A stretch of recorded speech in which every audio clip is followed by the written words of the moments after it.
Hello and welcome back to our podcast. And thank you for joining me once again this week. My name is Dr. Alison Chiwara.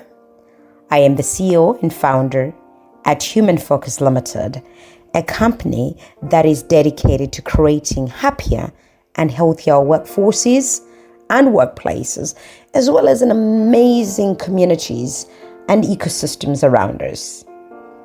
So today, I want us to talk about the bead in the chain. B-E-A-D, the bead in the chain. That bead is you. And we're going to talk about understanding advocacy without actually playing the role of a savior, so to speak. Imagine a vast savannah at sunrise. Let's position ourselves somewhere in Africa. Beautiful. The golden light washing over perhaps a herd of elephants that are moving together. A few weeks ago, I had the magical experience of joining my friend Kalalo with her husband on their own excursion. What I found incredible was that she was showing me a video of their tour. And what I saw was beautiful elephants moving together. It was a whole herd. It was just magical. Their steps in sync. There was a silent language that I felt was connecting them. And one particular young calf looked weak and struggling and falling slightly behind. Well, before any danger or anything could have even had the chance to arrive to it, one of the older elephants sort of stepped back, laid back a little bit, steps in and starts guiding it, shielding it, and protecting it.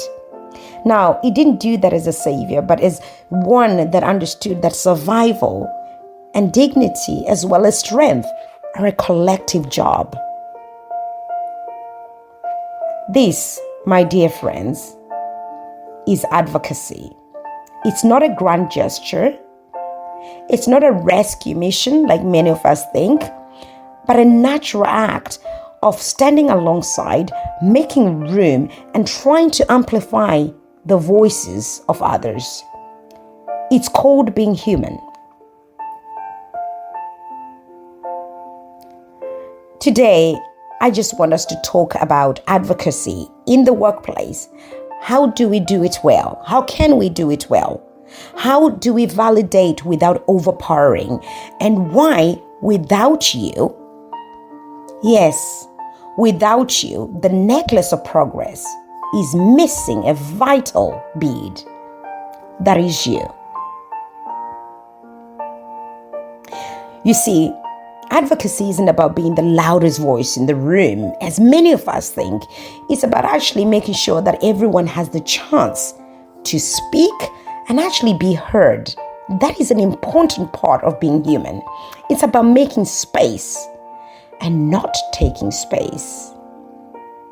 But I feel that somewhere along the way, we have, perhaps as a society, as a human beings, as a community, as a people, we've confused advocacy with saviorhood, as if standing up for others means we are their rescuers. Absolutely not. I want us to return to nature for a moment as we began. Now, picture a tiny group of tiny wee birds, oxpeckers, for example. They're perching and, on the back of a mighty rhino. We see this quite often, don't we, in nature movies. And they aren't there to control or to be heroes. They are there because they play a vital role. I didn't know this until recently when I was reading about it. They're actually picking parasites and keeping the rhino healthy. And in return, what the rhino does, it provides them with food and a place to land. How beautiful is that? Do you see how harmonious that feels, that looks and sounds? This is symbiosis, a relationship that is built mutually on benefit and respect. I love this. And the best advocacy mirrors just that. You see, when we advocate in our places, in our workplaces, I wonder, are we making sure that those who need their voices heard are being heard, or are we speaking over them? You see, that's a different narrative. You see, are we making sure their voices are being heard, or are we speaking over them? Are we shaping their narratives to actually fit our understanding?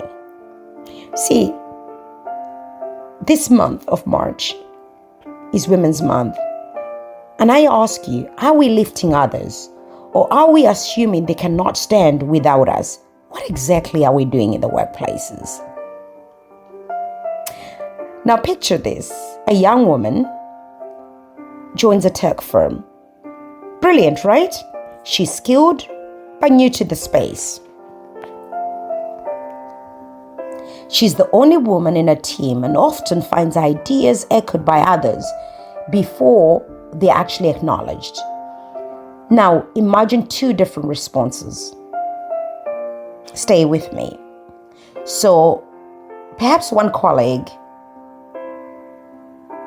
sees that this is happening often and they step in, and their response may be something like, hey, I think you need to speak up a little bit more. You need to be more assertive. So that's the first one. The second one may sound like this. Notices also that this young lady, this brilliant, skilled young lady, is finding that her ideas are being echoed well before they're acknowledged. Now, this other person steps in once more and makes a point in a meeting. And she says, hey, you just made a really great suggestion. I'd love to hear her expand on it. Shall we give her an opportunity to listen? You see the difference? The first person assumed that they need saving, that the young lady needs saving. The second person assumed that she needed space. She needed space to be able to communicate her suggestions. Now, true advocacy amplifies. It does not rescue. You set room, you set space for others to thrive. Now, I always say that in advocacy, we need each and every one of you, the missing beads. Now, think of a necklace. Each bead is strung beautifully and carefully in alignment, right? Just think of a beautiful African bead, for example, necklace. Each bead is necessary. Each bead tells a story. But the moment one is missing, that chain is no longer complete. You that's listening right now, are one of those beads.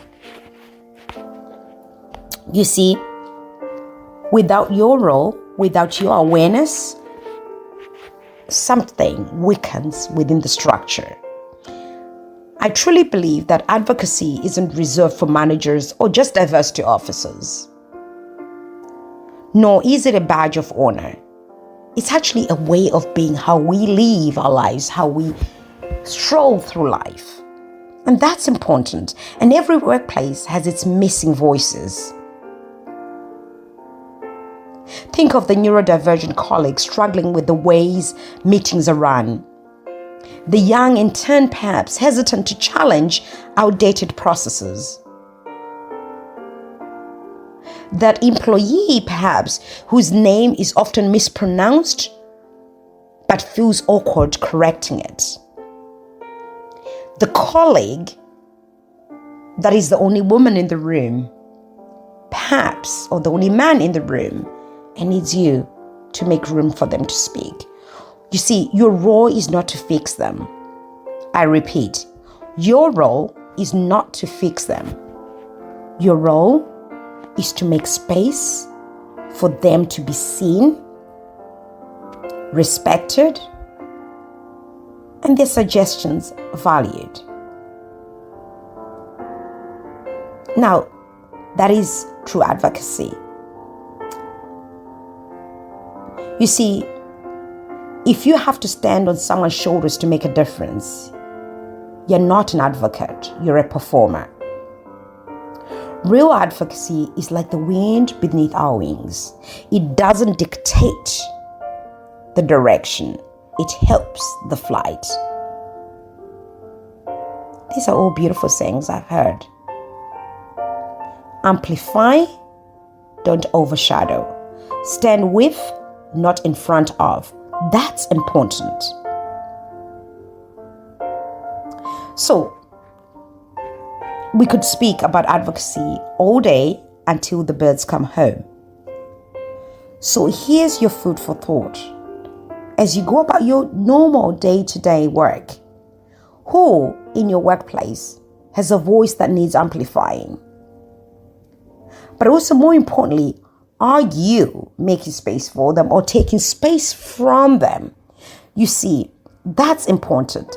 Advocacy isn't about being a hero either. It's about making sure that no one is left behind in the story that you are all building. You're a bead in this chain. What will you do to keep it whole?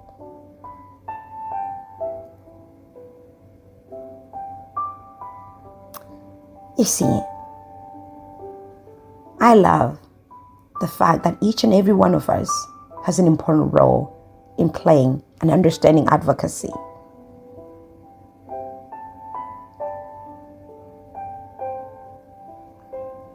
You have a role in making sure and understanding that survival, dignity, and strength work collectively, because that is advocacy. Ensuring others do well, ensuring others are striving.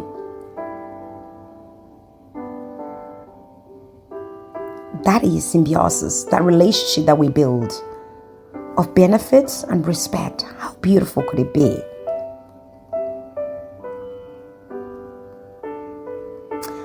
Well, until next time,